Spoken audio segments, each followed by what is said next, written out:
Joining us now live is a legendary actor and singer, Beverly Hills resident, Pat Boone. Sir, you were kind enough to pay us a visit several months ago. Welcome back to Newsmax. Well, good to talk to you again. It's always refreshing as a conservative Republican in entertainment business to talk to somebody like you who seems to have his head on straight. Mine's on crooked right now. Lump.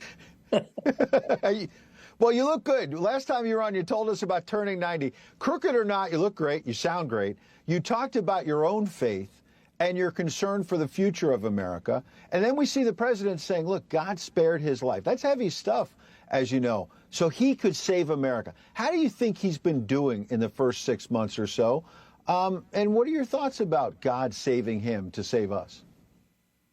There's no question in my mind that little tiny flivver, less than an inch, that went through his ear could have gone through his eye.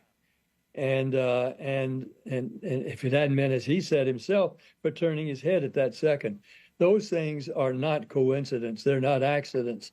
Reagan was shot, and then when he was in the healing stage, he said, I know that God spared me, and I know that my responsibility is to try to seek his will for the rest of my presidency. I think that is ingrained now in Trump's mind. What he's trying to do, though, is to absolutely stop a runaway freight train. That's not easy. He's changing, doing exactly what he said he was going to do, what he was elected to do. Yeah. And people are surprised that it didn't just go smoothly.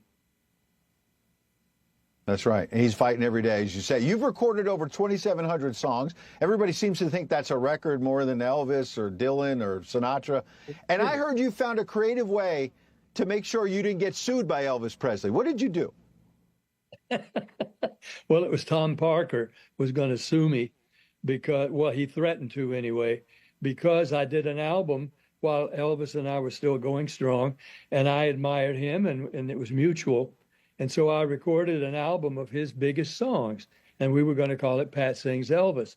When Colonel Tom Parker found out about it, he said, oh, you're going to have to pay a royalty. We said, well, you're going to get lots of royalty. You published all the songs, and you practically own the whole thing. He said, no, for the use of his name in the title.